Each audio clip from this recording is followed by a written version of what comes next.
Vamos ter que ficar meio de olho nessa fronteira aí, porque se fechar, eu vou ter que ir embora daqui. Aí, até sexta-feira a gente vê, se não mudar nada, aí eu não sei. Aí a gente dá um jeito, tá bom? Porque tô com medo desse trem fechar. Porque tá chegando mensagens no grupo da sala e eu não sei. O que estão falando nos grupos que você tá, que vai fechar a fronteira?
Bom, pessoal, boa tarde, tudo bem?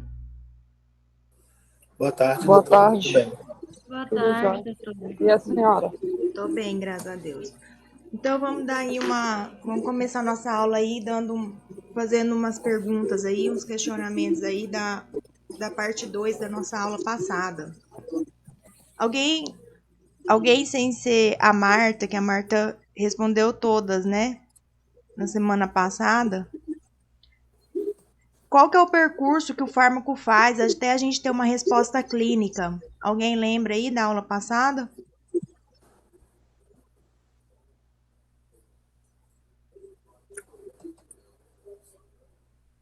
Vamos, gente. Desmutar o microfone, falar, participar.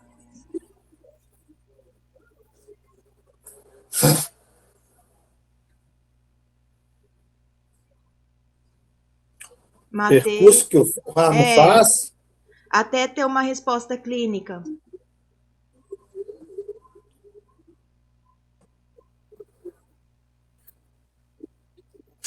primeiro você toma o farmo, né? Aí você vai ter absorção, aí depois ele vai para as vias venosas, né? Venosas? Não, peraí, vias. Sistêmica. Circulação sistêmica, né? Uhum. Aí ele vai para o sítio, o sítio de ação, né? Uhum. Aí se tem um efeito do farmo no sítio de ação. Dependendo, ele vai passar pelo rim ou não, né? Pelo fígado ou não, depende também da forma que você, E você como que é o é nome? intravenoso, E como que é o nome desse processo? a farmacodinâmica. Não, antes da farmacodinâmica vem o quê? Farmacocinética. Isso, a Cinética. farmacocinética. Daí você falou para mim, então, você tomou o fármaco, você vai ter a absorção, você vai ter a distribuição e depois. Tá Vai ter faltando. ação. Não, tá faltando duas etapas. Gente, vamos cuidar o horário, hein? Tem duas ainda, Antônio. Tem dois. Com o metabolismo, tem o metabolismo e excreção. Isso. E daí depois disso vem o quê? A integração do fármaco. Isso. Como que é o nome desse processo? Aí já acho que já é farmacodinâmica, aí, já não? Já é a farmacodinâmica já. E depois do processo passar no sítio de ação, ele vai fazer o quê? Aí vai se juntar os receptores. Mas o nome, tipo, o nome global disso. O efeito que ele vai ter, né? E isso vai ter o efeito farmacológico, que pode ser benéfico ou maléfico. Para Dependendo da daí, dose, né? isso, para daí, e Atuar, depois, atuar no sítio de ação. e depois disso vai ter a resposta clínica. É. Então, João, o que é farmacodinâmica? João Vitor. Muito bom, Antônio. João Vitor, o que é farmacodinâmica?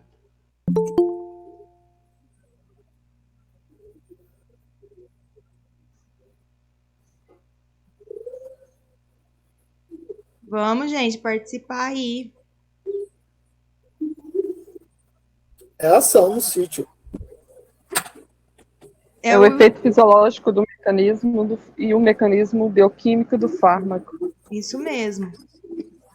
Eric, Matheus, Robert, vamos participar aí, gente. E quais são as etapas de transdução do sinal que a gente viu na aula passada? Deixa um desses, pessoal, responder. O Eric, o Matheus, o João Vitor, o Robert.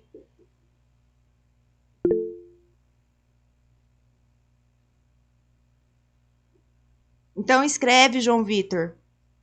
Pode escrever também aí no chat. Não tem problema. Vamos, gente, participar. Tainá, Mariana, Tawane, Eliane.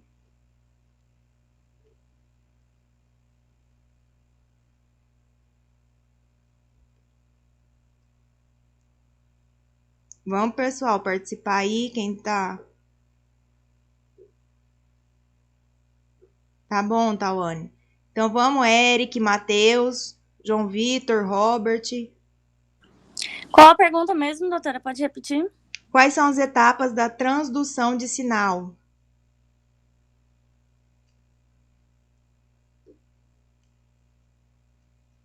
Isso foi falado na aula passada.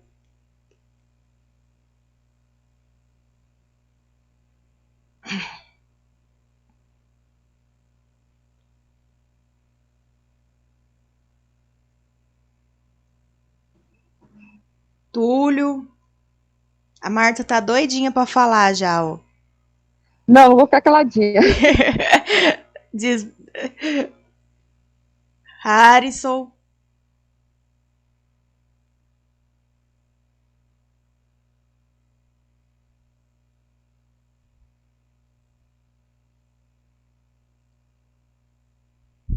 Vamos, gente, participar aí, ó.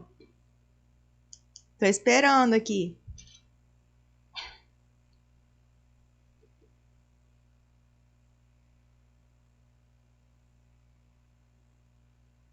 Ninguém?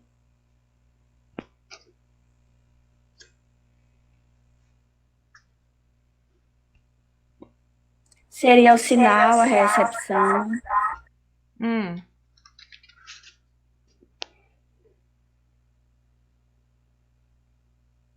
Quais são as etapas, então?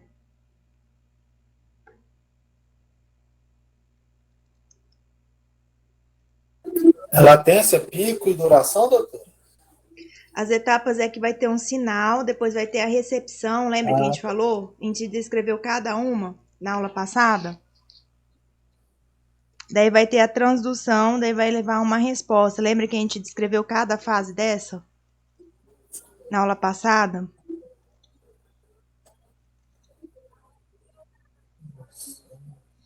Bom, gente, vamos começar então. Vamos dar uma relembrada aí na aula passada, né?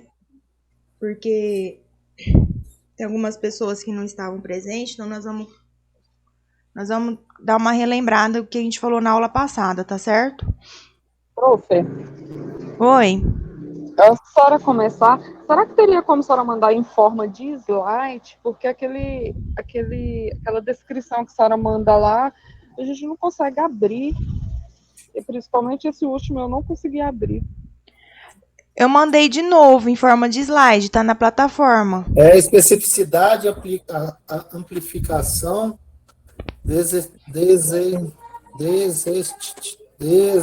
Isso aí é a característica. integração. Isso é a característica do sinal. Tem 4 características.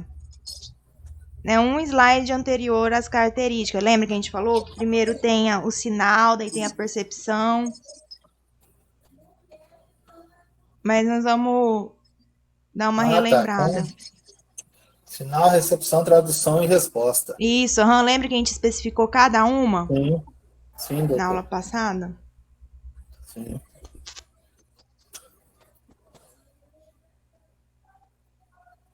Gente, bem complexo essa farmacodinâmica. Ela é mais complexa um pouquinho do que a farmacocinética, né? Mas na aula de hoje nós vamos ver, eu coloquei uns vídeos mesclados com a aula para a gente poder estar entendendo bem a farmacodinâmica. Ela é mais complexa mesmo um pouquinho.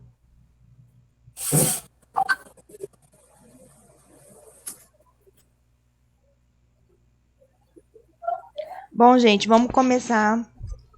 Vou passar essa primeira parte mais rapidinho, porque foi a parte da semana passada que a gente já falou, certo?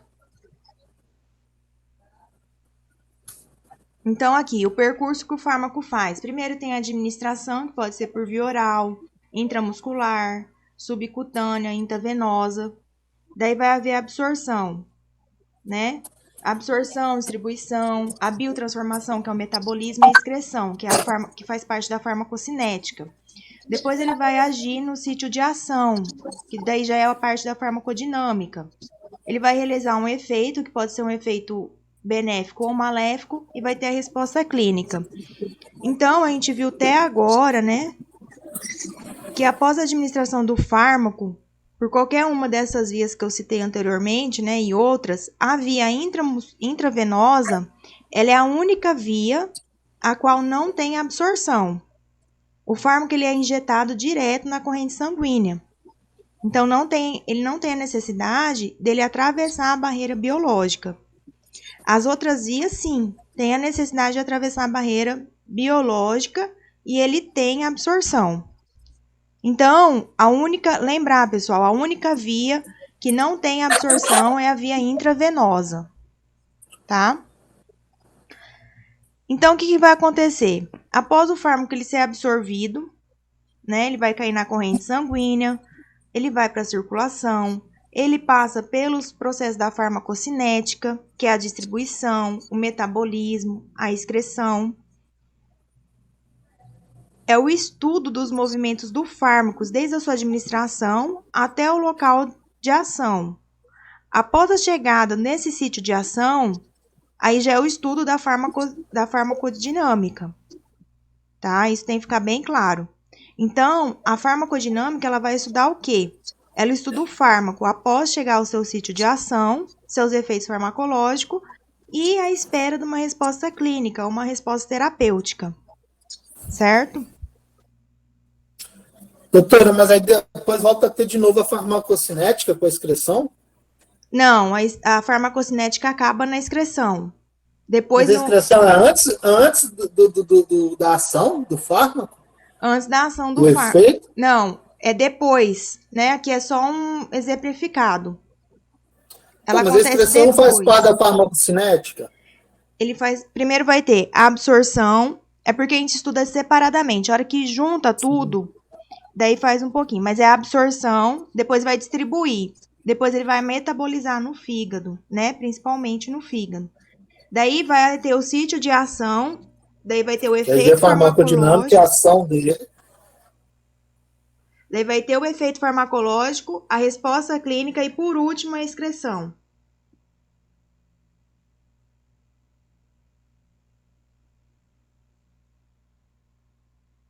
Então, a farmacodinâmica, ela estuda a questão da ligação específica do fármaco no receptor né, no alvo terapêutico, mas também mostra a falha de seletividade dela. A ligação dos fármacos em outros locais que gera o efeito tóxico. Então, ele estuda os efeitos das drogas que produz no organismo, que são administrados. As drogas têm 3 mecanismos, que é o local de ação, o mecanismo de ação e efeito terapêutico e tóxico. Tá? Então, vamos considerar aí um certo medicamento. Primeiro, ele vai ter a ação do fármaco, vai depender essencialmente da sua estrutura química e a reação da estrutura da atividade, né? Segundo, ao ele se ligar a um receptor, esse fármaco ele vai produzir um complexo. Esse complexo ele é responsável por alterar a fisiologia celular, como é o exemplo de alguns antipertensivos, né? Que eles causam relaxamento dos vasos sanguíneos e eles diminuem a pressão arterial. Fiquem tranquilos, porque esse é só um exemplo. Antipertensivo é uma classe separadamente, que a gente vai ver ela só em farmacologia 2, tá? Não é intuito agora disso daqui. É só um exemplo só, para que vocês entendam. Então, vamos lá. Como que o fármaco ele vai produzir uma resposta terapêutica na célula? Através da tradução de sinal. Então, é importante que esse fármaco ele se liga a algo. Ao se ligar a algo, como vai produzir uma resposta terapêutica nessa célula? O que vai acontecer? Esse processo a gente chama de transdução de sinal. Então, o fármaco ele se liga ao alvo terapêutico na célula. Esse alvo terapêutico ele é responsável por transformar o efeito farmacológico em uma alteração fisiológica na célula. Aqui foi o que eu perguntei anteriormente, no começo da aula. As etapas da transdução de sinal. O que vai acontecer?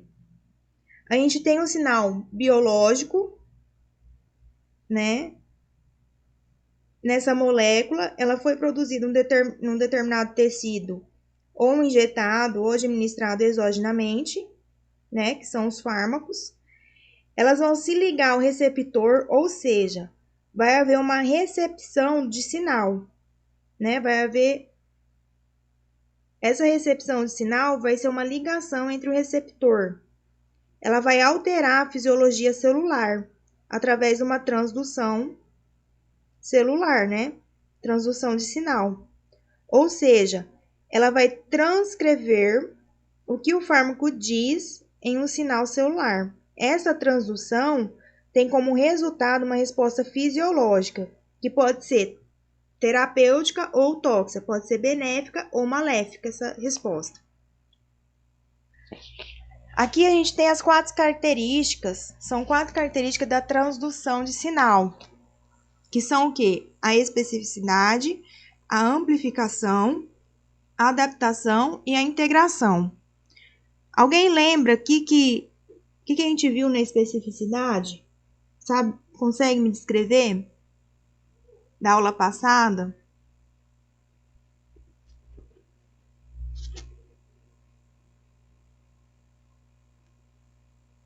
Vamos, pessoal. É o efeito parecido com chave e fechadura, né? Isso, aham. Para poder conectar a célula, o fármaco tem que ter tem que ser parecido com o receptor, o encaixe. Isso, tem que ter o mesmo formato ali, né, do receptor para encaixar, né? Que eu dei o exemplo, muito bem, que eu dei o exemplo da chave da fechadura, né? Se a gente tem uma chave e a gente tenta colocar ela em outra fechadura que não seja certa, a gente não consegue abrir a porta, né? Mais ou menos é isso que acontece aqui, né? Então, a especificidade, ela mostra que as moléculas sinalizadoras, elas são específicas para determinar os receptores, né? Elas vão se encaixar perfeitamente no seu receptor. Certo? Igual esse exemplo aqui que eu dei, né? Que a gente tem 2 fármacos aí, 2 tipos de receptores, né? que só vai a gente olhando esses fármacos. Eles são muito parecidos, mas cada forma geométrica que está ligada nesse fármaco representa um grupo químico. Esse grupo químico, eles apresentam posicionamento geométrico diferente. Vocês podem olhar aí esses dois fármacos, né? Que tanto é, ó, se eu olhar aqui, ó, a bola tá desse lado, nesse outro a bola tá nesse outro lado, né? Não tá no mesmo lado. Então tá diferente. Dessa forma, essa molécula só consegue interagir com determinados receptores que possuem grupamento químico, que não vão se ligar a esse grupamento químico do fármaco, né? Ao lado que eles podem se ligar. O que acontece? Ao eles se ligar aqui, eles têm que ter essa forma aqui. Tanto é que esse daqui tem essa forma aqui, né? Ele não vai se encaixar nesse outro receptor aqui, porque ele não tem a forma desse aqui. Esse fármaco aqui, o fármaco 1, vamos dizer assim, ele vai se encaixar esse receptor, porque ele tem a mesma forma. Não vai se encaixar esse outro receptor, porque não tem a forma dele. Tá certo? Agora vamos falar da amplificação. Alguém? Marta, sossega um pouquinho, Marta. Vamos ver os outros colegas aí. Tô quieto, passei pro Antônio agora. O Antônio também já participou. Vamos passar para os outros aí que estavam na aula, né, Então, Antônio? vai responder, mas deixa, então. Que estavam na aula, né, Antônio? Que não estão conversando com nós, né? Vamos, pessoal, interagir aí. Quem estava na aula passada? Lawanda. Vamos, gente. O que quer dizer amplificação?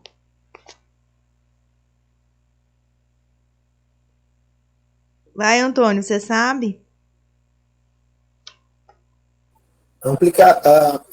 Ampliação é quando uma enzima, né, se liga àquele fármaco fazendo uma ampliação do efeito dele. Isso, aham. Ele A aumenta o enzima, sinal, né? a enzima geralmente ela é um catalisador, né, de função, né? Uma proteína catalisador de função. Então ela aumenta a função da substância. No caso, ela se ligando a um fármaco e fazendo um efeito maior. Isso mesmo. Muito bem. É uma cascata, né? Uma vai agrupando a outra, Isso, ativando aham. as outras. É, igual o exemplo aí do lado, né? A enzima 1, ela recebe um sinal. Ela vai ampliar esse sinal, né? Para a enzima 2. E a enzima 2 amplia o sinal para a enzima 3 aí, né? Vai aumentar o potencial do sinal, né? A amplificação aí do sinal. É igual esse exemplo que eu dei, né? Da adrenalina ali em cima, ó. A adrenalina é a molécula, ela se liga ligeiramente ao seu receptor adrenérgico, né? Forma o complexo adrenalina-receptor, né? Que a adrenalina, ela serve para preparar o mecanismo para aquela luta e fuga, que a gente viu lá na fisiologia, né? Nesse mecanismo da luta e da fuga, a gente precisa do quê? De compostos energéticos, né? Que faz com que os músculos, eles ajam, né? Eles estão cheios de energia aí, para que eles possam contrair. Por isso, isso é amplificação, um exemplo.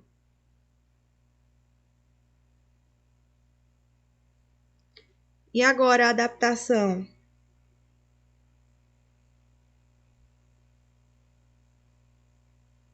Quem lembra da adaptação, da dessensibilização?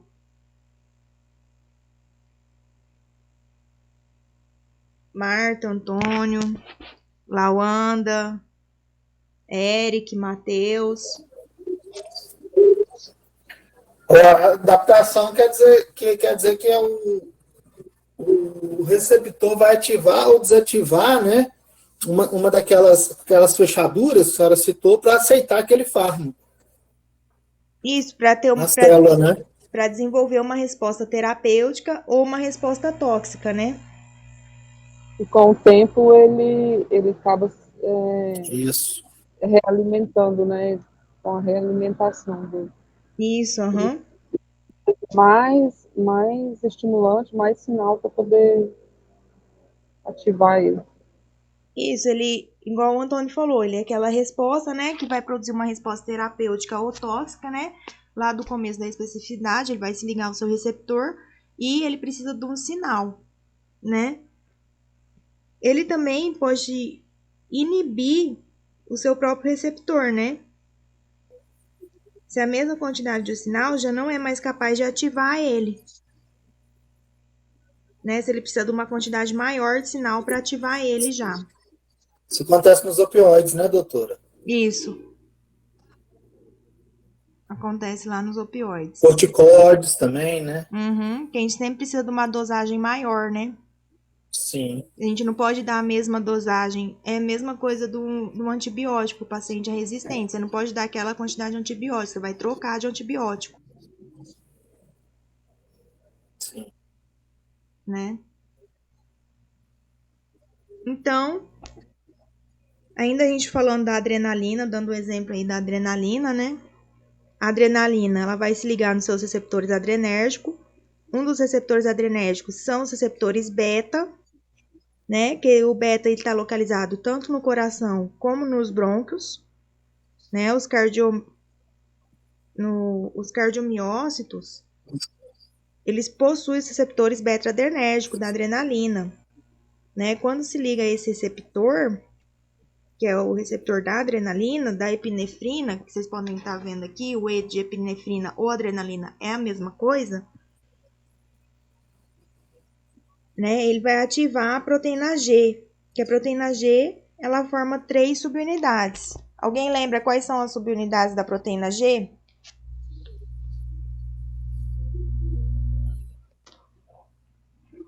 Alfa, beta. Agora fiquei na dúvida se é da. Não, tá certo, é a alfa, beta, falta mais um só. A outra eu não lembro. A gama. Ah, tá.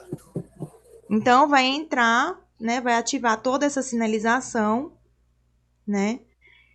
E as outras subunidades, que é a beta e a gama, elas vão ficar ligadas, né? Ao ela se desligar dessa subunidade alfa, a subunidade alfa vai ativar toda a cascata da sinalização, né? Mas ainda lembrar que ficou a subunidade beta e gama. A subunidade beta e gama, depois de se desligar da alfa, ela vai ser atraída na molécula pelo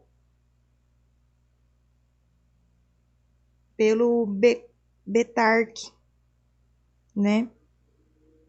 Que o Becarp, ele vai fazer o quê? Vai fazer com que ela se ligue ao seu receptor adrenérgico e vai fosforilar a extremidade, né? Igual tá mostrando na figura.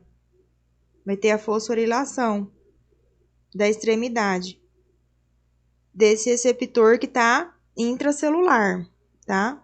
Ao ele ser fosforilado, o receptor beta-adrenérgico, ele vai virar um alvo para outra molécula, Betar, né? Que é a beta-arestina, né? Que é aqui no 3, ó, beta-arquestina. Aqui, que vai ocorrer a fosforilação.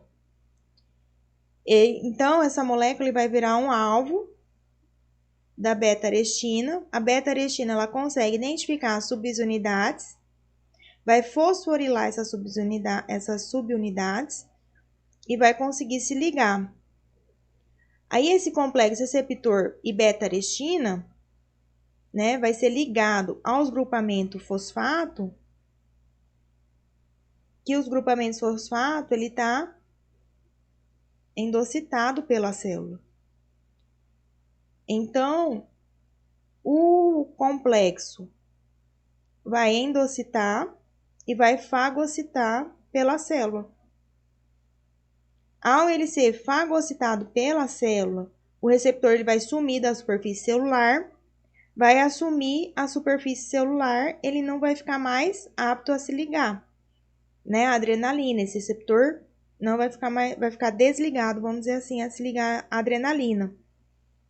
Então, a gente tem uma redução do efeito por uma dessensibilização ou uma adaptação, seja a adrenalina, que ela age depois, né, de um certo tempo, a subunidade beta e gama, ela consegue diminuir a quantidade de receptores beta na sua superfície. E quando os níveis da adrenalina diminuem, o que a célula faz? Ela produz novamente o receptor. O mesmo receptor que foi endocitado. Então, ele vai ser levado e ele vai ser veiculado para a superfície celular novamente para agir. E a se ligar a adrenalina e fazer todo esse ciclo de novo. Vamos para a última característica, que é a integração. Alguém lembra aí?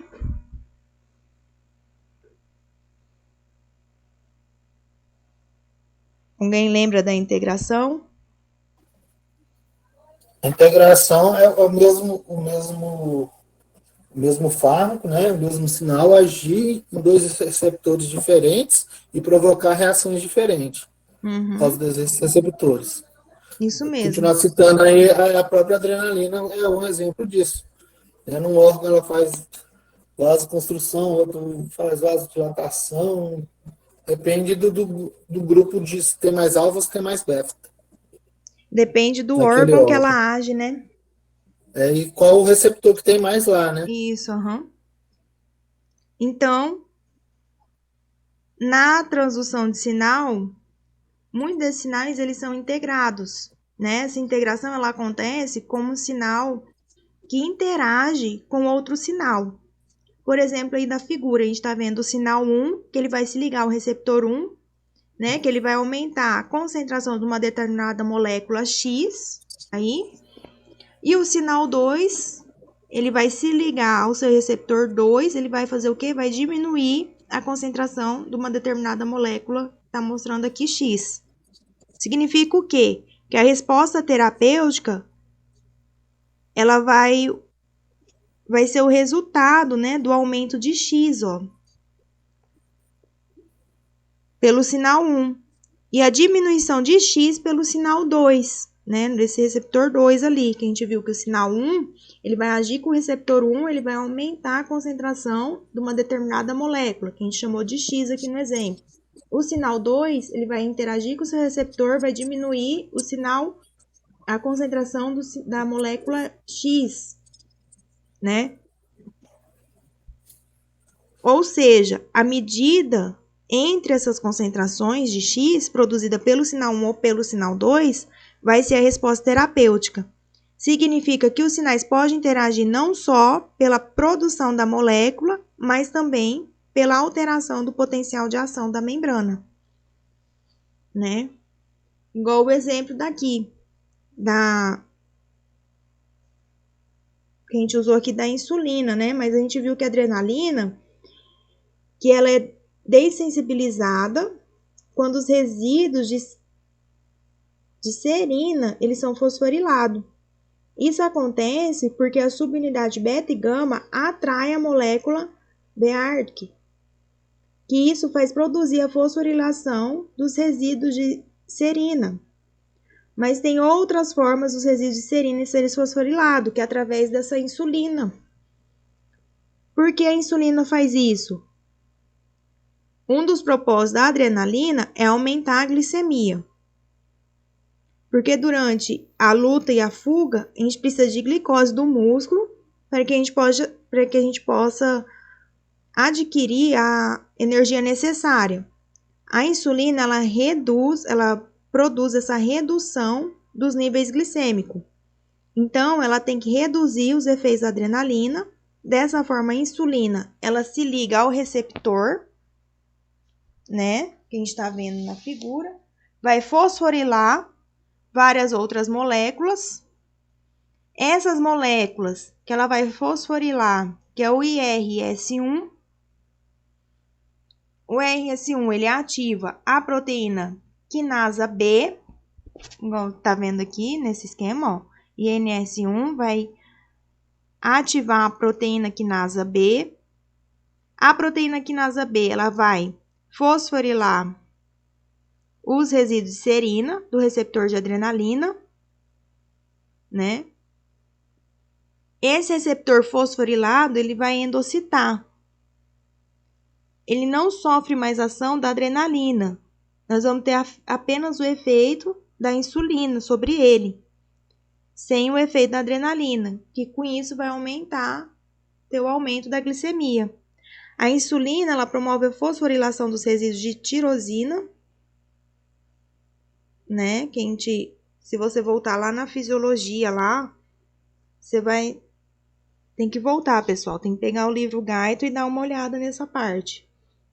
Então, vamos lá. A insulina, ela promove a fosforilação dos resíduos de tirosina no receptor adrenérgico. O receptor de tirosina, ele ativa ou ele fosforila, né? Ele vai ativar a cascata da fosforilação, que vai combinar com os efeitos da insulina, com a alteração da expressão gênica, que é a mesma cascata que a insulina promove o receptor adrenérgico. Ou seja, o que vai acontecer? A insulina, além dela remover os receptores adrenérgicos, ela também usa alguns receptores adrenérgicos para fazer a mesma cascata de sinalização que a própria insulina faz. Tá? Agora a gente tem os alvos terapêuticos aí, que são os receptores, que é o mais importante.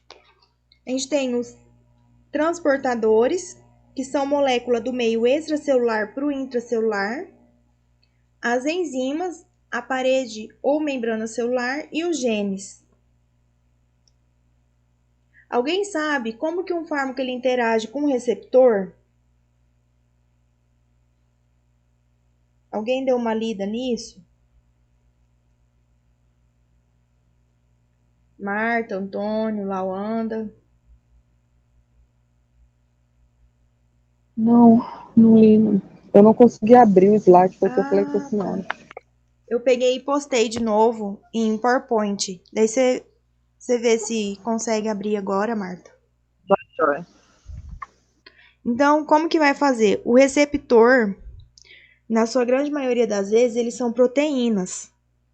Né? Como toda proteína, que a gente sabe, eles são formados por encadeamento de aminoácidos, né? E como a gente sabe já lá na bioquímica, que os aminoácidos, eles apresentam diversos grupos diferentes de cadeia lateral dos seus aminoácidos. Então, essas proteínas, elas apresentam diversos grupos na cadeias laterais de aminoácidos. Exemplo é o grupamento aí, o grupamento A. De hidroxila, né? A amida, as sulfidrinas, né? Que são exemplos aí de grupamento. Então, o fármaco, quando ele vai interagir com o receptor, a estrutura do fármaco, ele precisa se posicionar de modo que o grupamento hidrofílico interaja com o grupo hidrofílico da proteína. Porque senão não vai dar certo essa comunicação. Os grupos hidrofílicos do fármaco têm que interagir com os grupos hidrofílicos da proteína, né? Que é o exemplo A. No exemplo B, já o fármaco, eles vão apresentar muitas cadeias carbonadas, representado aí pelo anel benzênico. O anel benzênico é esse daqui, pessoal. Esses anel aqui do meio, que tá até circulado aqui de azul, são os anéis benzênicos. Esses anéis benzênicos, eles apresentam ligação ou grupos que vão interagir com diversos outros aminoácidos, de forma que o posicionamento desses aminoácidos, eles posicionam da molécula do fármaco, né? Então, a molécula desse fármaco tem que ser perfeita, para que a interação entre os grupamentos hidrofílicos seja igual, né? Seja ideal, para que esse fármaco possa agir.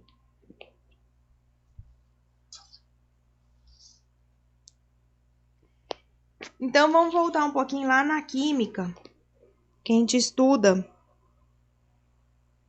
sobre as interações eletrostáticas. Que as interações ela pode acontecer de duas maneiras. Ou pelas interações eletrostáticas, que a gente vai ver agora, e pelas interações de Van der Waals, né? Vamos falar um pouquinho dessas interações eletrostáticas. Ocorre quando há o aparecimento de cargas elétricas ou variações eletrônicas que vão atrair o fármaco receptor Então, essas interações podem ser do tipo iônica, que é esse primeiro exemplo aqui, interação iônica, que acontece o quê? Onde a carga elétrica entre o fármaco e a carga elétrica entre o receptor desse fármaco vão se atrair, promovendo um complexo fármaco, mais receptor. Na interação eletrostática, ela pode acontecer através da formação do dipolo, onde há a formação de uma carga elétrica no receptor. Vamos supor, aqui está positivo, aqui está negativo, dipolo. O fármaco ele não tem a carga elétrica, a disposição diferente dos eletrodos. Então, o que acontece? Essa carga elétrica gerada no fármaco, ele não é uma carga elétrica, ele é só o quê? Uma variação entre a posição da nuvem eletrônica no grupamento químico e o restante da cadeia. Então, a carga elétrica negativa do receptor, ele atrai, variando eletrostaticamente, a positiva desse fármaco. Certo? Tá vendo? Ele atrai. Ele forma uma interação do fármaco ao receptor, formando o complexo, que a gente chama de dipolo permanente.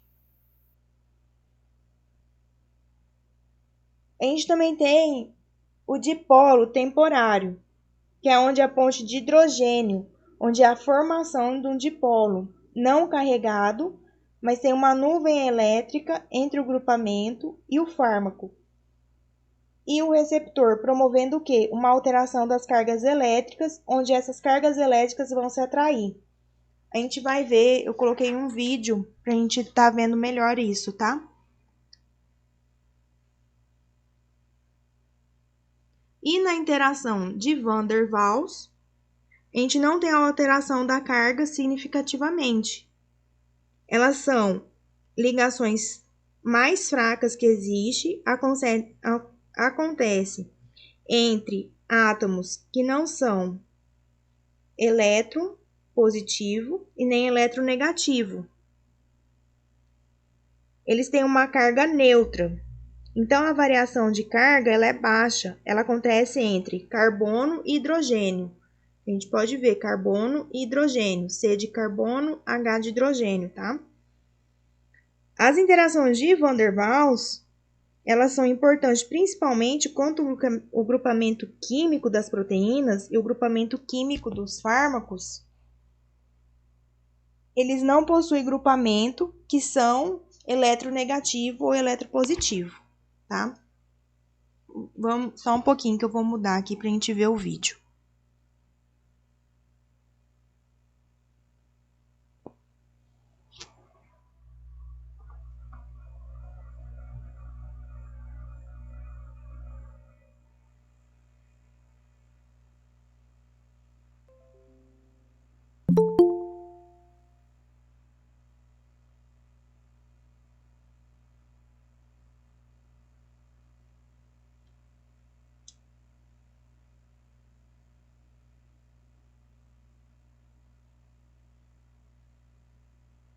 Tipos de forças de Van der Waals.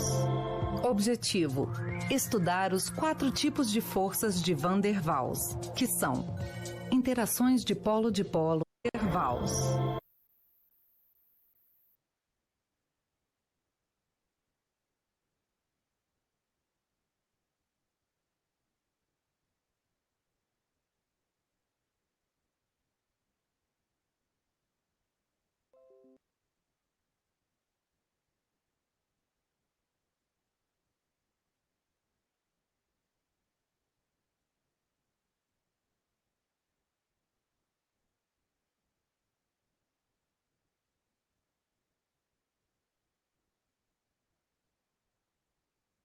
Tipos de forças de Van der Waals.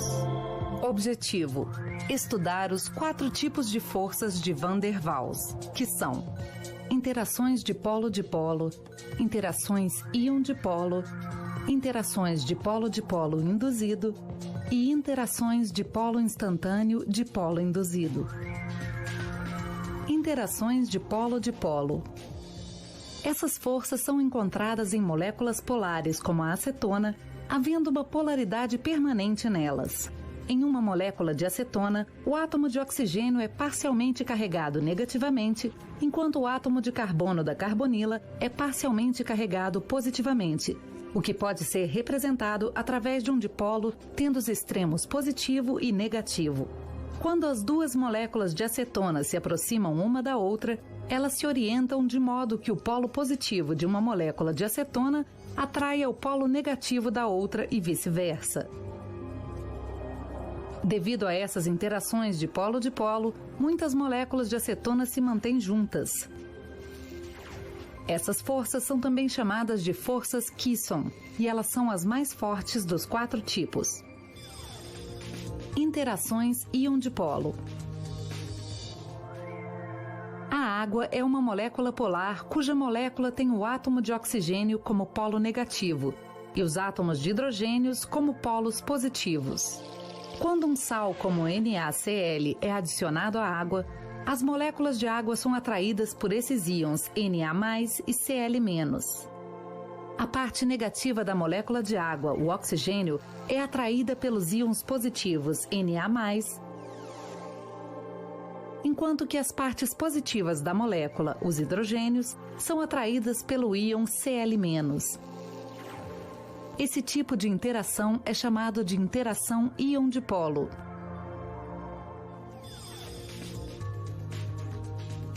Interações de polo induzido.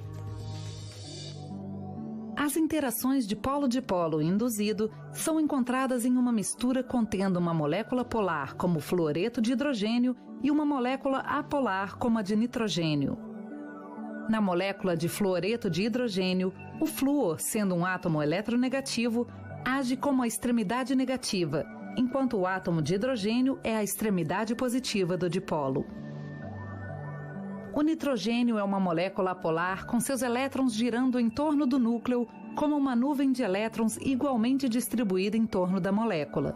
Quando essa molécula de nitrogênio se aproxima do dipolo fluoreto de hidrogênio, a extremidade positiva, hidrogênio, atrai a nuvem de elétrons negativos da molécula de nitrogênio. Como resultado, ocorre um leve desvio da nuvem de elétrons em direção ao hidrogênio. A molécula de nitrogênio passa a desenvolver polaridade e se comporta como um dipolo induzido.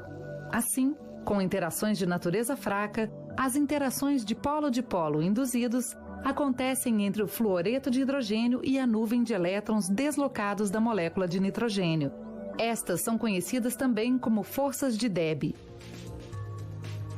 Interações de polo instantâneo de polo induzido. Considere um átomo de neônio não polar tendo uma nuvem de elétrons em oscilação uniforme em volta do núcleo. Como a nuvem de elétrons oscila, pode às vezes se tornar mais densa em um lado do átomo, criando um dipolo instantâneo e temporário. Quando o dipolo se aproxima de outro átomo de neônio não polar, ele repele a nuvem de elétrons de um átomo neônio não polar e induz a polarização nela. Assim, as forças de atração de Van der Waals agora se desenvolvem entre o dipolo instantâneo e o induzido. Tais interações são chamadas de forças London. Resumo: nós estudamos interações de polo, em que as duas moléculas polares, tendo os dipolos permanentes, são atraídas uma pela outra.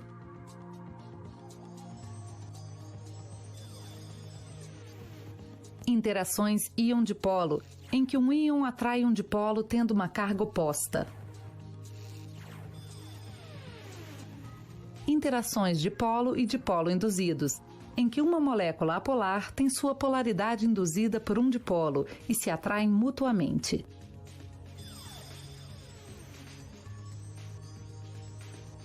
E interações de polo instantâneo de polo induzido, em que a molécula apolar se torna polarizada instantaneamente e então induz polaridade em outra molécula apolar, atraindo uma a outra.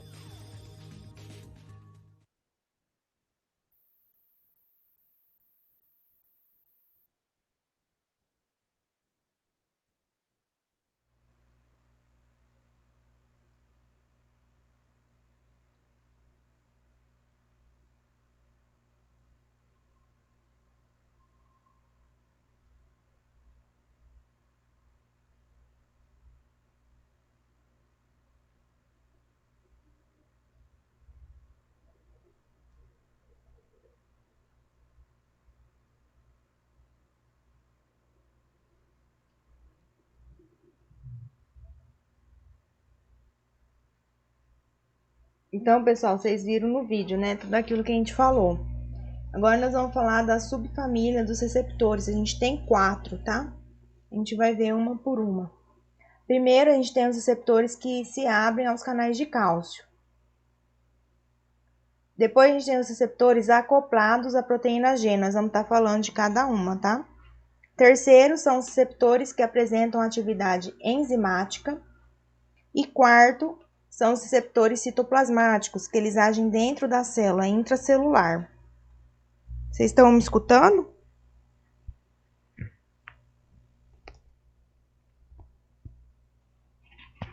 Gente, vocês estão me escutando?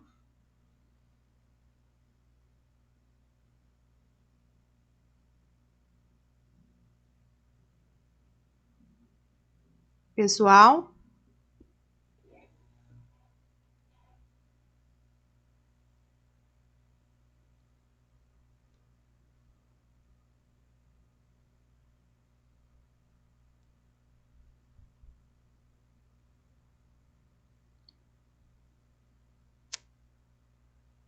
Gente, vocês estão me escutando? Agora sim, doutora. Antes não. Ah, Agora tá. sim. Vou voltar aqui um pouquinho, então. Mas vocês escutaram o vídeo? Não, doutora. Só teve Não. vídeo. Não teve áudio, Só não. vídeo. Ah, então depois vou postar para vocês escutarem, então. Então, agora a gente vai falar das 4 subfamílias dos receptores. Primeiro, os receptores que vão se abrir aos canais os canais iônicos. A gente vai estar falando de cada um, tá? Segundo, os receptores acoplados à proteína G. Terceiro, os receptores que apresentam atividade enzimática.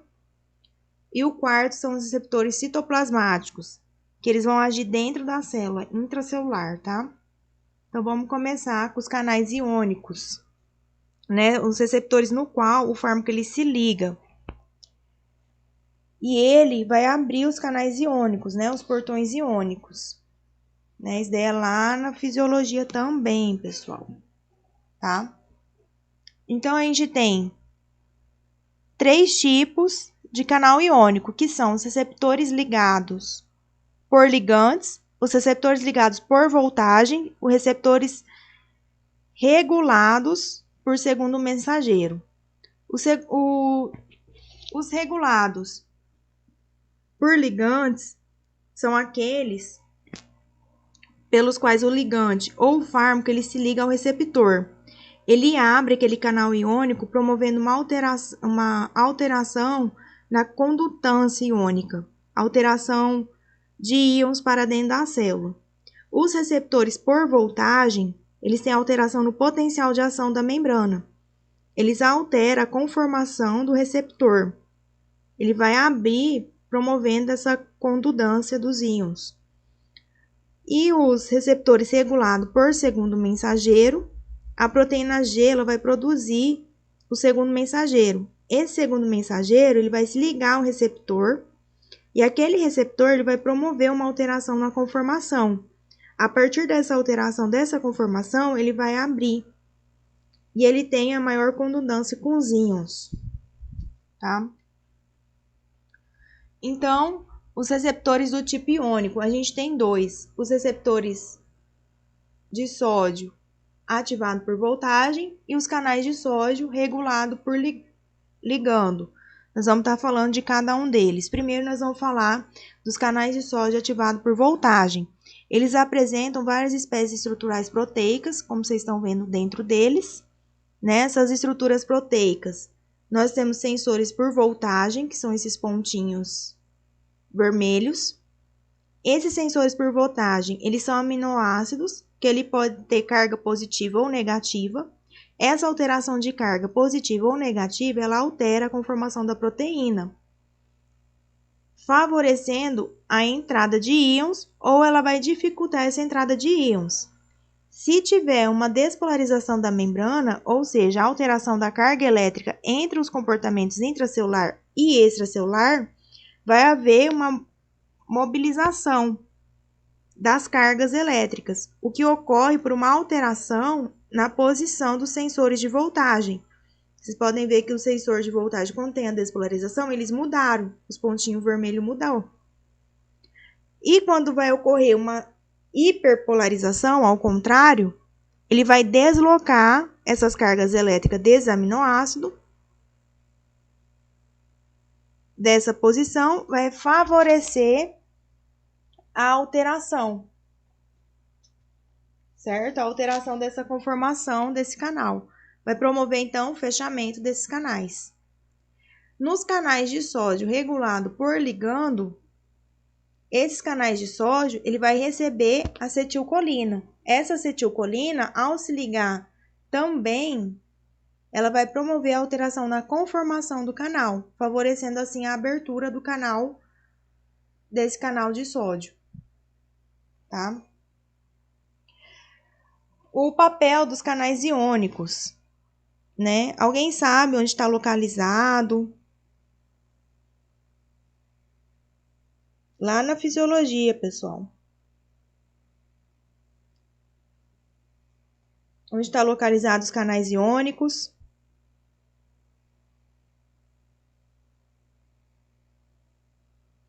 Alguém? Então, o local comum desses canais são os músculos, né? Na placa motora, ela é uma região onde tem um nervo, né, que produz neurotransmissores do tipo acetilcolina.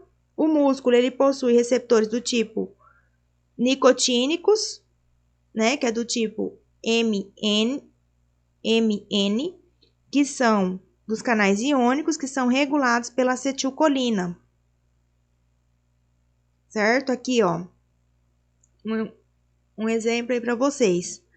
O nervo, quando ele despolariza, ele vai liberar essa acetilcolina, tá vendo? Vai liberar a acetilcolina. Essa acetilcolina, ela vai se ligar em receptores nicotínicos na superfície do músculo, vai promover a entrada desse sódio no músculo, né? Promovendo assim a despolarização da fibra muscular. Que vai acontecer o quê? Vai acontecer a contração muscular. Só um pouquinho que eu vou colocar o vídeo para vocês dar uma relembrada aí.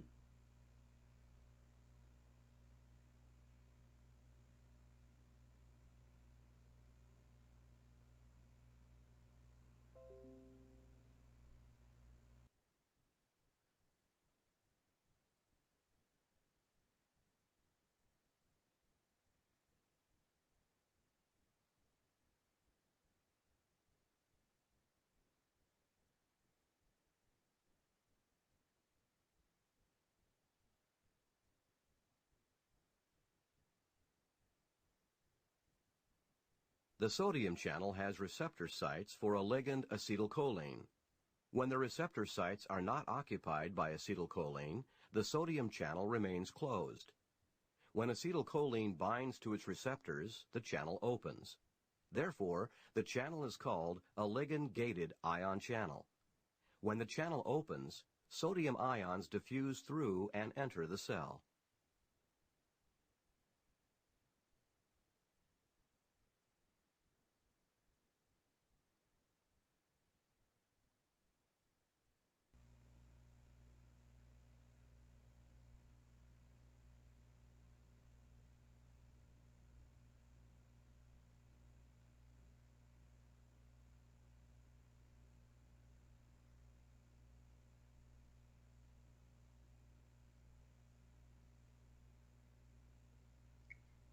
Certo? Agora nós vamos falar dos receptores do tipo tirosina quinase e tipo guanil ciclase, tá? Vocês estão me escutando? Sim. Sim, doutor. Então tá. Porque a hora que eu mudo ali pro vídeo, eu não... Por isso que eu pergunto, que daí eu não consigo ver. Então, o que vai acontecer aqui?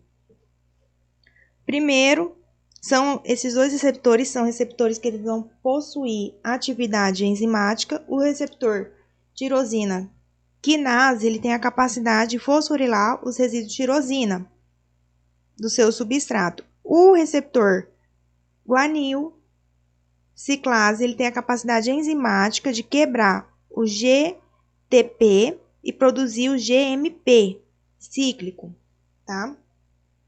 Então, o que vai acontecer aqui? Aqui a gente tem um receptor de tirosina quinase, que ele é formado por dois tipos subunidades, alfa e beta, né? Vocês estão vendo, alfa ali em cima, beta dos lados.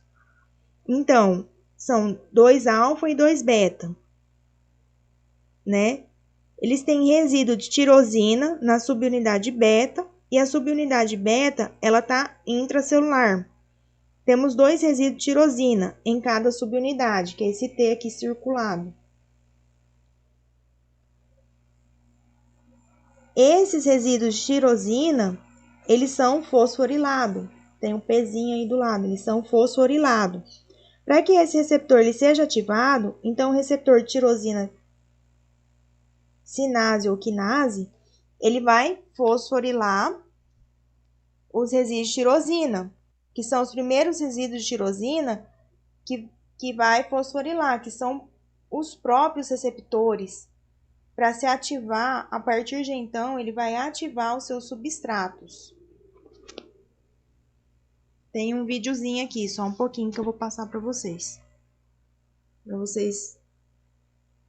entenderem.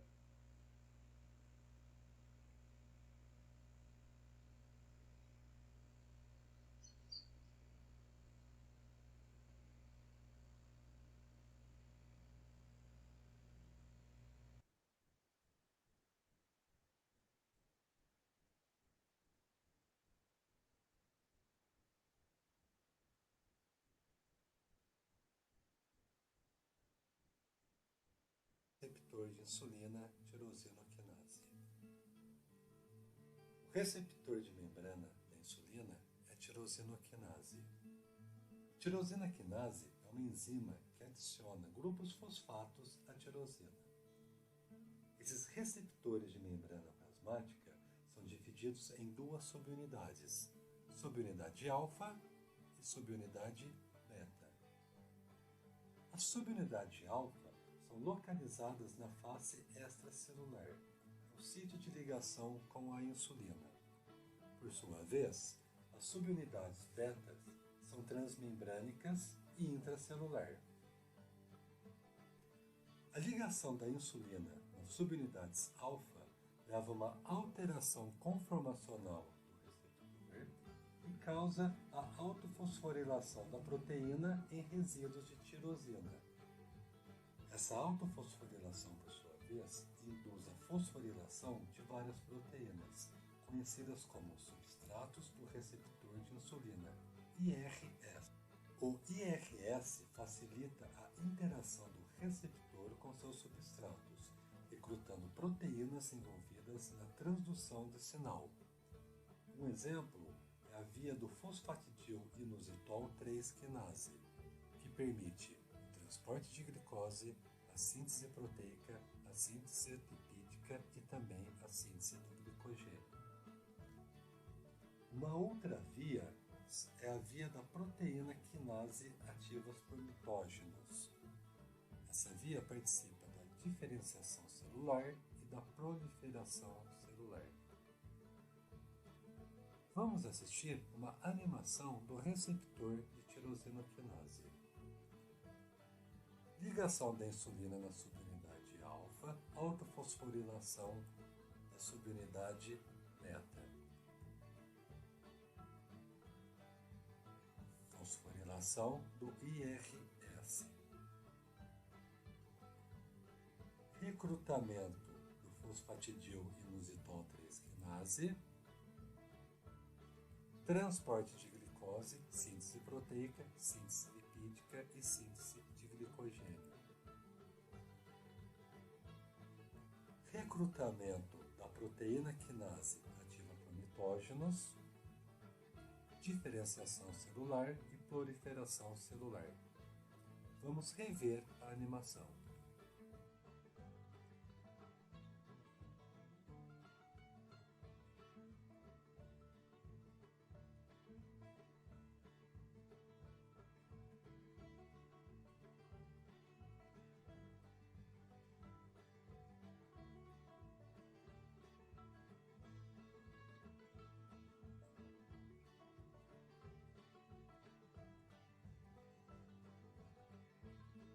Esse foi o nosso vídeo.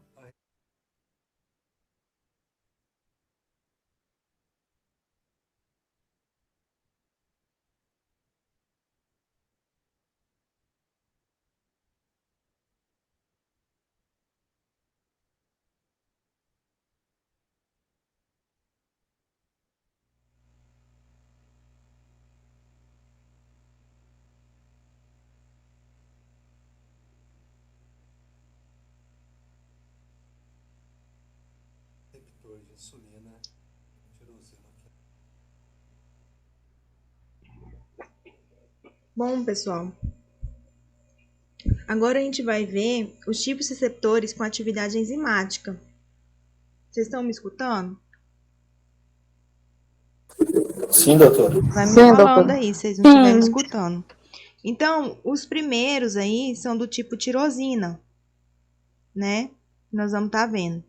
Ele fosforiliza primeiro o resíduo tirosina do próprio receptor e depois eles vão fosforilar os resíduos de tirosina do substrato, as quais eles vão reconhecer e vão ativar ou vão inativar essa fosforilação.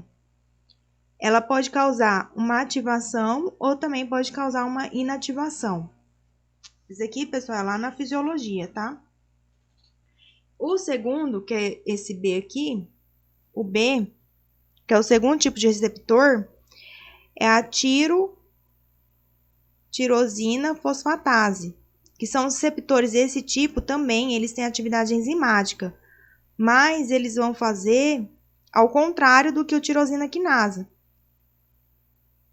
fizeram lá em cima, que eu falei para vocês. Ou seja, eles vão remover o grupamento fosfato dos resíduos da mesma forma que aconteceu com a tirosina quinase lá em cima. A remoção pode ser o motivo da ativação ou pode ser o motivo da inativação daquele substrato, tá? Ativou e desativou o substrato.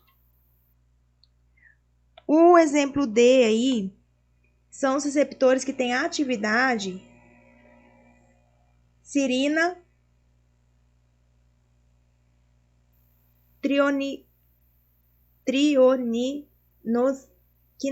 sinase. Então, eles vão fosforilar os resíduos de serina e o de tirosina. Eles agem da mesma forma dos de tirosina quinase. Vão reconhecer outros aminoácidos. Os receptores em E, eles são atividade de guanil, ciclase. Eles não vão fosforilar. Eles têm atividade enzimática, mas a atividade é responsável pela quebra do GTM produzindo ali o CGMP, tá? Que é o GMP, tá? Vamos ver outro videozinho para vocês entenderem melhor.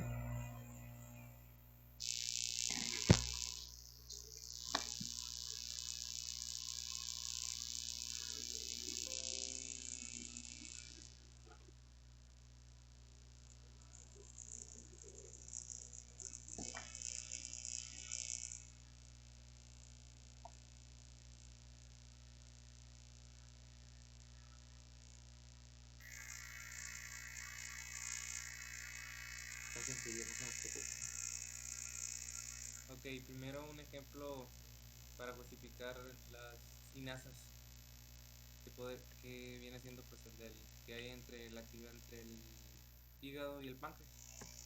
Entonces tenemos la glucosa en torrente sanguíneo que está en los índices normales, que son de 70 a 110 miligramos sobre decilitros. Entonces la glucosa se almacena en el hígado, como ya sabemos, como glucógeno. Este glucógeno pues no lo podemos adquirir así nada más. El páncreas tiene unos sensores o receptores específicos para la glucosa en sangre, el cual cuando baja la glucosa o sea una hipoglucemia va a mandar al glucagón hacia el hígado, el cual va a fosforilar ese glucógeno para convertirlo en glucosa y así mantener los niveles de glucosa en estándares normales. Bien, Entrando más en el tema del glucagon, el receptor en el hígado le tiene que llevar el glucagon, y este receptor está asociado a una proteína G, y como ya sabemos, la proteína G va a activar la adenilil ciclasa para que el ATP que se encuentra dentro de la célula se haga AMP cíclico y pirofosfato. ¿Qué tiene importante este AMP cíclico? Bueno, este AMP cíclico va a interactuar con una proteína sinasa A, la cual se va a deshacer para que se lleven a cabo unos procesos por medio de los cuales el glucógeno se va a desdoblar en glucosa y va a nivelar los índices de glucosa en la sangre. Bueno, ahora sí entrando lleno en lo que son los receptores enzimáticos. Primero los fosforiladores o sinasas. ¿Cuál es el principal cambio? Bueno, que esta proteína, este receptor no va a estar asociado a una proteína G, sino que asimismo se va a fosforilar. ¿Para qué? Bueno, vamos a ver que es importante saltarse ese paso de la proteína G. Hay dos tipos, la tirosina sinasa y la serinaldronina sinasa. La tirosina sinasa, como su nombre lo indica, es un receptor que se fosforila a sí mismo en las partes donde hay una tirosina.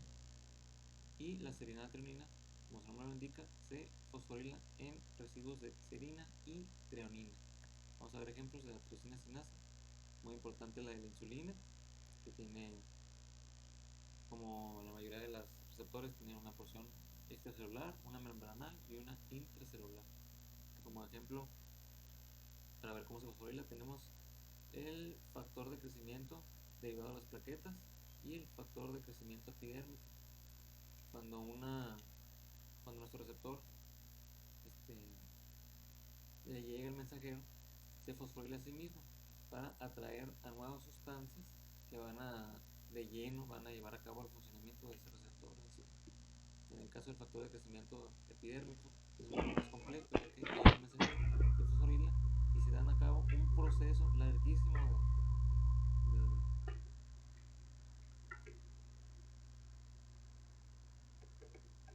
que al final se va a dar como resultado pues lo que es en sí la función del receptor. Entonces es la función más importante de la tirosina sinasa. Y de la serinaldronina sinasa tenemos como ejemplo los receptores para los factores de crecimiento de transformación beta. Estos receptores tienen tres porciones, son receptor 1, receptor 2 y receptor 3. El receptor 3 funciona como antena para que le llegue el mensaje al receptor 2 y se fosforila a sí mismo. Este receptor tipo 2 va a viajar a una distancia tal a la cual va a poder interactuar con el receptor tipo 1, enlazarse por medio de un puente y donarle ese fosfato. Y a fin de cuentas, el receptor tipo 1 es el que va a llevar a cabo el funcionamiento total del receptor. Y nomás para mencionar receptores fosfatasa, si una sinasa le da fosfatos a las proteínas, bueno, una fosfatasa le quita los fosfatos a esa proteína. ¿Para qué? Bueno, pues funciona como un equilibrio, ¿no? En el caso del glucagón, cuando la glucosa llega a los niveles normales en la sangre, se da el proceso de las fosfatasas para que se revierta el proceso y deje de producirse la glucosa a partir del glucógeno. Bueno, ahora les voy a hablar sobre el guanil ciclasa y el sistema óxido nítrico, que en realidad son muy parecidos. Bueno, tenemos los receptores guanil ciclasa, primero los membranales.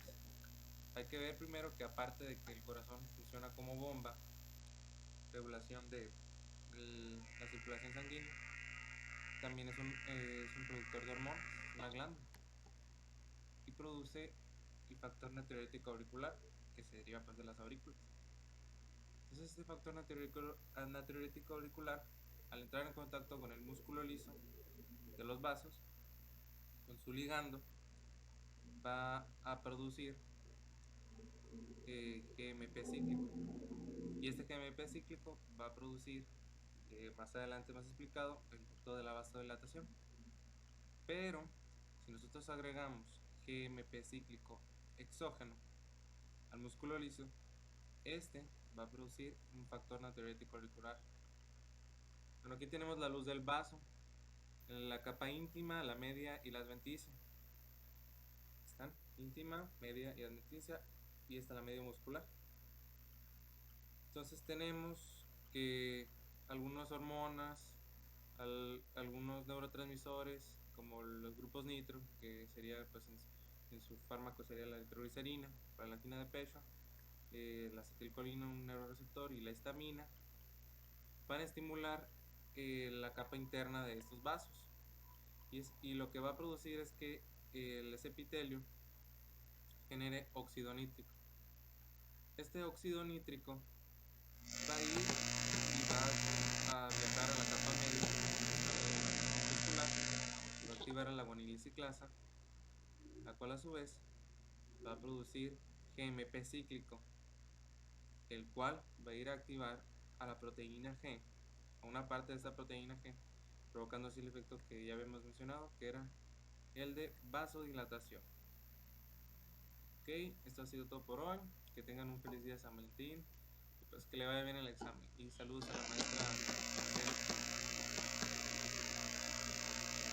Tan sencillo, no se nos preocupe.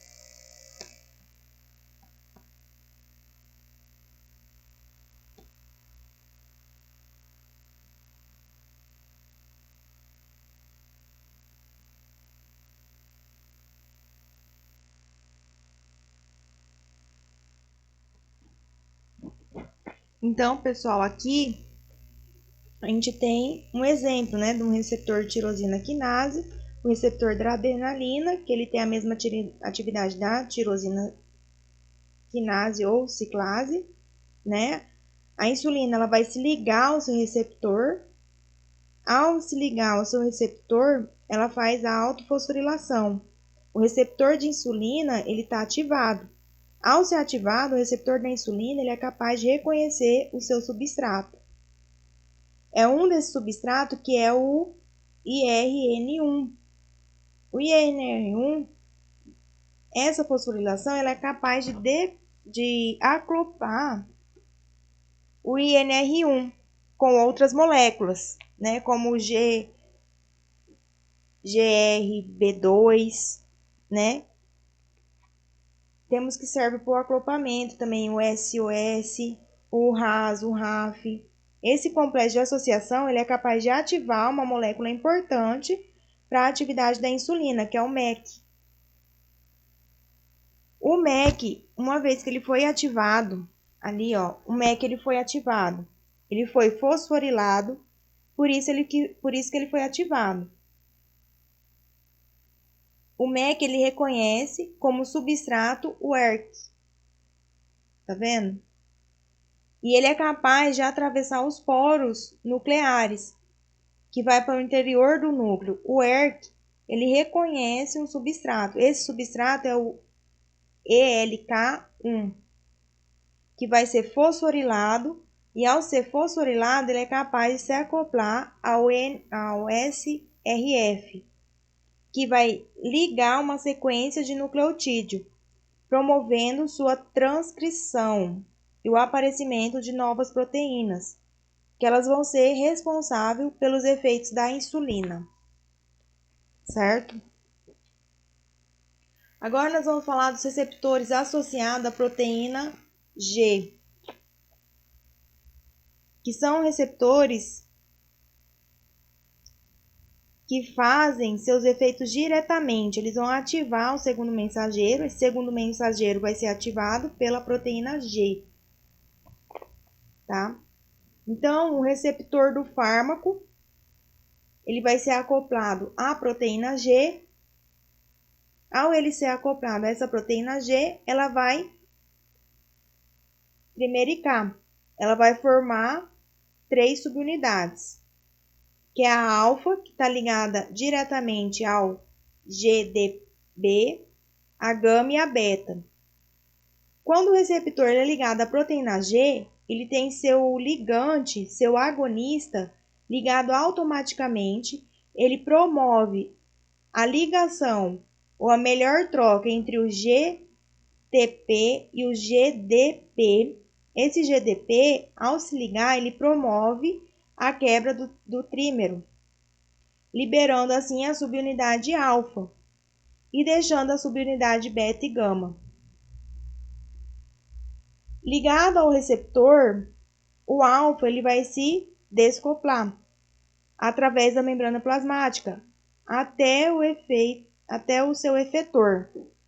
Vai ser ativado uma membrana, onde essa subunidade alfa vai ativar. Ao ativar essa enzima, ela vai ser responsável pela ativação de toda a cascata intracelular, pela via de sinalização ligada à proteína G. Tá certo?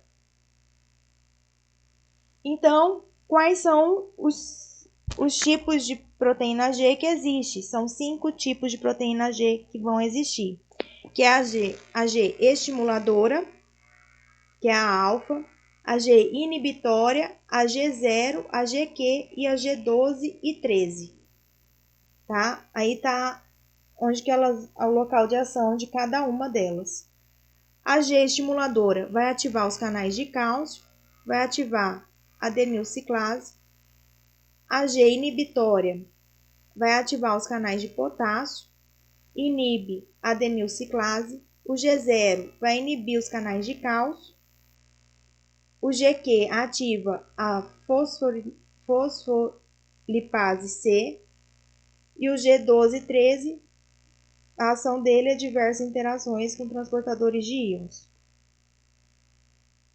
Então, os receptores aclopados à proteína G, né, principais segundo o segundo mensageiro, nós vamos ver quais os principais segundo mensageiro de cada uma das proteínas G. Primeiro, nós vamos falar da GS ativada, adenilato ciclase, que vai quebrar o APM. Tá? Nós vamos falar dessa daqui, que ela vai quebrar o AMP e vai produzir o AMP cíclico. Com isso, vai ativar a proteína quinase A. Vai reconhecer o substrato e ela vai fosforilar esse substrato. Pode ser enzima, proteína, transportadora, canais iônicos. Esses são os efeitos dela. A GQ, que é ligada a fosfolipase C, que é essa daqui, ela vai ativar essa enzima. Essa enzima ela vai fosforilar, vai produzir o segundo mensageiro, IP3. O IP3 vai aumentar o cálcio intracelular e o DAG, certo? E vai ativar a proteína quinase C, que eles vão agir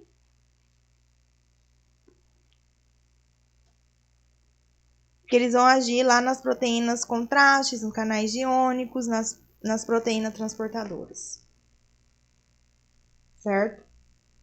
Aqui alguns hormônios que vão usar o sistema de segundo mensageiro, né? O hormônio adrenocorticotrópico, a angiotensina 2, calcitonina, a catecolamina, que são receptores beta, o hormônio liberador de corticotropina, o hormônio folículo estimulante, o glucagon, paratormônio, secretina, somatostatina, hormônio tireoide estimulante, a vasopressina.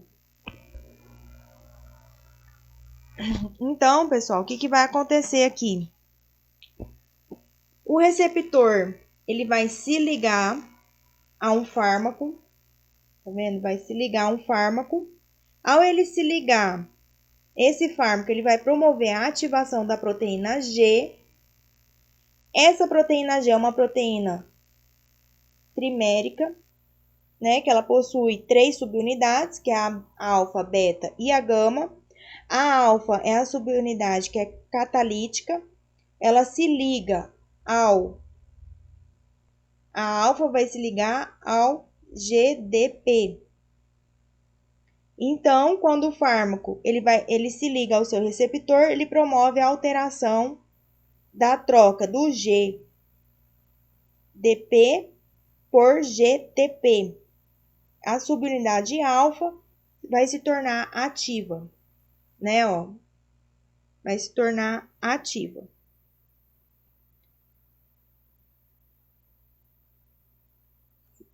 Ao ela se tornar ativa, ela vai se deslocar pela membrana até o adenilato ciclase e vai ativar o adenilato ciclase, vai reconhecer o ATP e vai quebrar o ATP produzindo o AMP cíclico, tá? O AMP cíclico. Então, quebra o ATP, vai quebrar o ATP para produzir o AMP cíclico. E qual que é o papel desse AMP cíclico? O AMP, ele vai ser produzido, ele vai ser ativado pela proteína quinasa A, tá vendo? Pela proteína quinasa A, que ele possui dois tipos de subunidade, a R, que é redutora, e a C, que é a catalítica. A subunidade catalítica ativa, ela vai abrir os canais de íons, vai ativar as proteínas transportadoras, vai fosforilar os fatores de transcrição, como o CREB-P, vai ativar. A pKa, né, vai fosforilar a enzima, que serão ativadas e vão propagar o sinal do AMP cíclico. Bom, vai ativar aqui. Primeiro vai fosforilar aqui, vai ativar e vai propagar o sinal. Outro videozinho explicando, pessoal.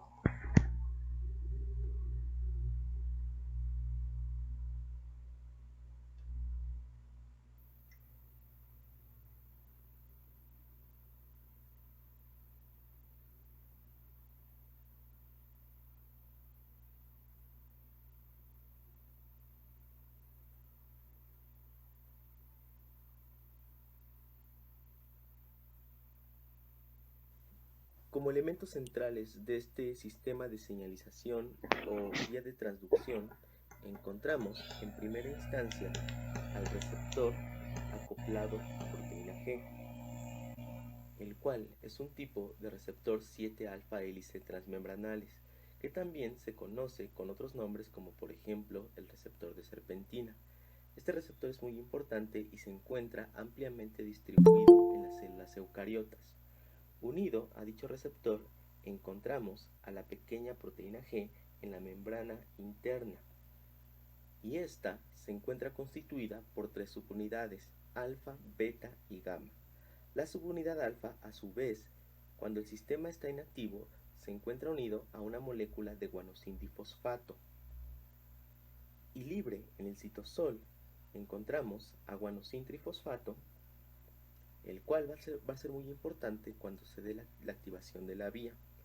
También incrustada en la membrana plasmática se encuentra la proteína efectora adenilato ciclasa, la cual, al ser activada, va a tener como función la catálisis de adenosintrifosfato o ATP hacia adenosin monofosfato cíclico, el cual es el segundo mensajero de este sistema, como veremos más adelante. Y finalmente, constituyendo parte fundamental, encontramos a la proteína sinasa A, que también se conoce con el nombre simplemente de pKa. Entonces, ya teniendo estos elementos centrales, veamos cómo es que funciona este sistema. Cuando un mensajero o ligando primario llega desde un destino extracelular y se acopla al receptor de serpentina, induce a que éste sufra un cambio conformacional en su estructura. Este cambio eventualmente se transmite hasta la proteína G y permite que la subunidad alfa libere a la molécula de guanosindifosfato para permitir a continuación la unión del guanosintrifosfato o GTP. Resultado de esta unión, la subunidad alfa unida con el GTP se disocia de las otras dos subunidades y empieza a viajar periféricamente en la membrana plasmática hasta alcanzar a la proteína efectora adenilato ciclasa.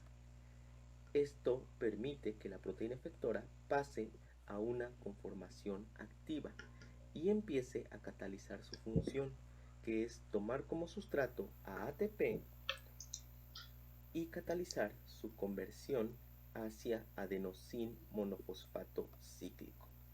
Por supuesto, esta reacción está ocurriendo una y otra vez mientras la proteína efectora se encuentre activa, y esto conduce a que se esté acumulando las concentraciones intracelulares de AMP cíclico, el cual funciona como un segundo mensajero, que está amplificando la señal dada por dicho mensajero primario. El adenosín monofosfato cíclico tiene diferentes funciones. Sin embargo, una de estas es unirse y activar a la proteína sinasa A. Y cuando esto sucede, la proteína sinasa A puede llevar a cabo su función, que es fosforilar a proteínas diana o blanco. Entonces, tenemos aquí a la pKa que llega con la proteína blanco y la fosforila. Esta fosforilación puede ocurrir en residuos de treonina, serina y tirosina. Y puede ser más de una proteína blanco la que tenga la pKa. ¿Cuál es el objetivo de las fosforilaciones? Las fosforilaciones pueden tanto activar a las proteínas blanco, pero también pueden conducir a la inactivación de las mismas. Sin embargo, el fin último es montar una respuesta celular. ¿Qué tipo de respuesta celular?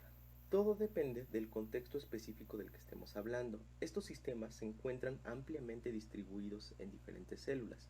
Por ejemplo, puede conducir a que en células endocrinas se conduzca a la síntesis de hormonas proteicas, o también, por ejemplo, puede conducir como efecto último a que las células entren a proceso de división celular, o en células inmunitarias, por ejemplo, puede conducir a que se dé la movilización de neutrófilos hacia el sitio de infección. Más adelante mostraré un ejemplo específico de cómo se puede montar una respuesta particular utilizando este sistema. Entonces, esto sería el video correspondiente al receptor acoplado a proteína G asociado a la proteína efectora adenilato ciclasa.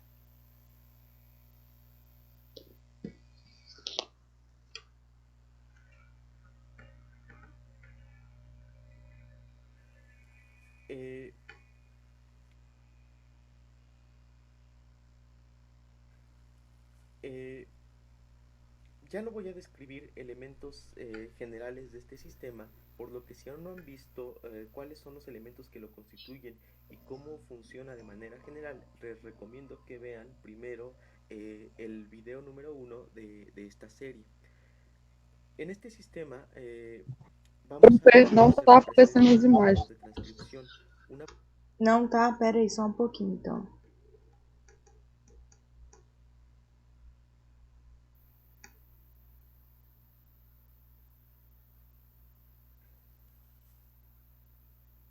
Agora tá?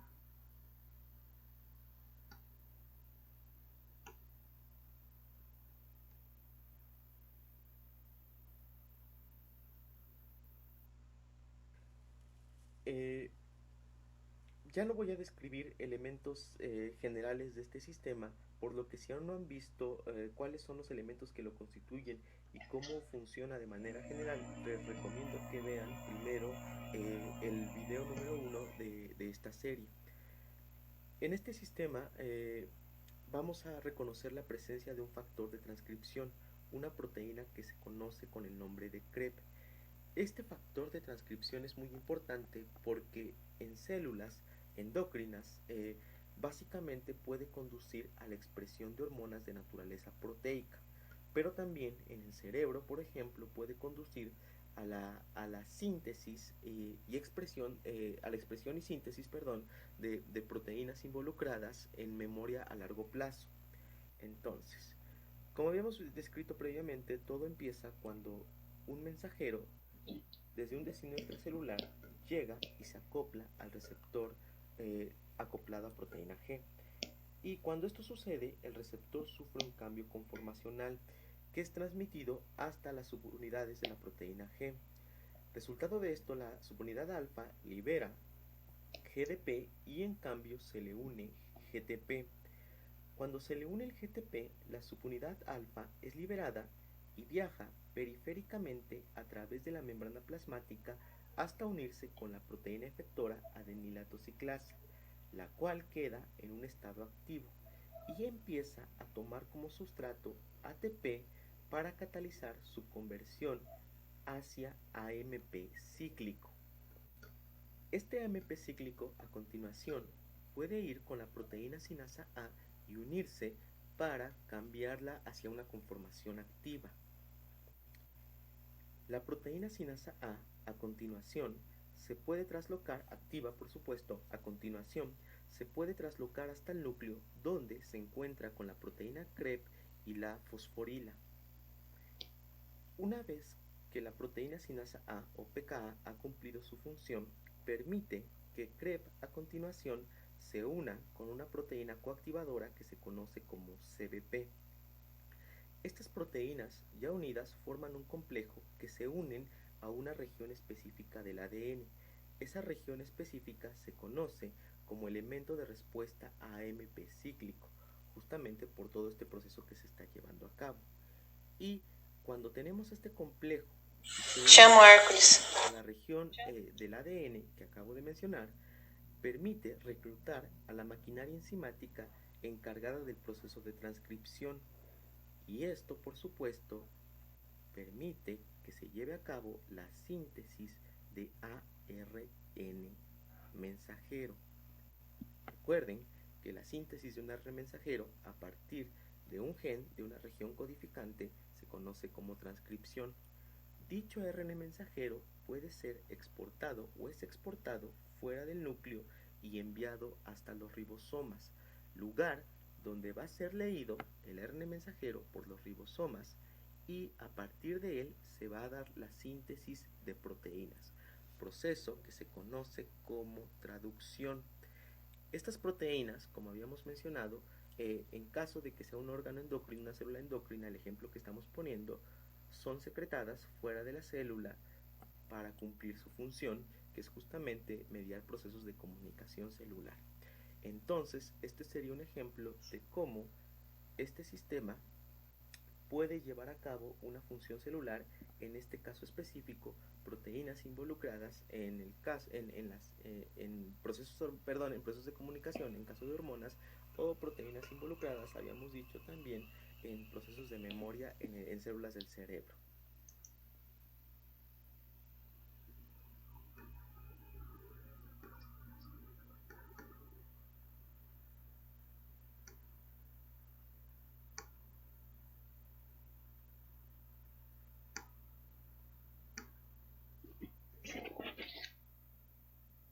Bom, gente, até aqui alguma dúvida?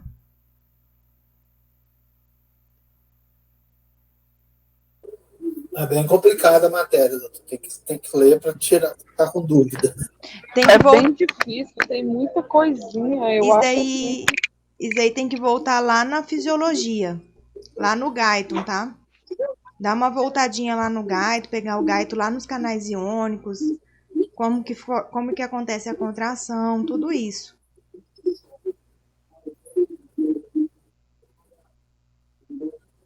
Ok. Tá certo? Alguma dúvida até aqui? Não, vou tentar reler lá. Volta um pouquinho lá no Guyton, que ainda a gente nem entrou na fármaco propriamente, hein? Então dá uma voltadinha lá no Guyton, tá? Pega o Guyton lá, dá uma voltadinha. Você vê que eu coloquei alguns vídeos para melhorar aí um pouco a dinâmica, para entender um pouco, mas vocês têm que pegar o Guyton lá, dar uma voltada lá. Tá bom? Doutora, posta esses vídeos no Classroom pra gente. Oi? Posta esses vídeos no Classroom pra gente ver depois. Tá, posto sim. Se eu não conseguir postar esse vídeo, eu pego e posto o link. Aí vocês entram. Pode ser, tá ótimo, doutor. Já ajuda a gente. Daí eu posto. Porque esse assunto aí tem que revisar muitas vezes. Eu vou tentar postar o vídeo hoje de noite. Se eu não conseguir postar o vídeo, eu vou lá e posto o link pra vocês, tá bom? A gente agradece. Bom, pessoal, por hoje vamos ficando por aqui. Daí semana que vem a gente termina esse assunto, tá bom? Tá bom, doutora. Obrigado, viu? De nada. Qualquer dúvida, semana que vem a gente tira. Tá certo. Obrigado. De nada.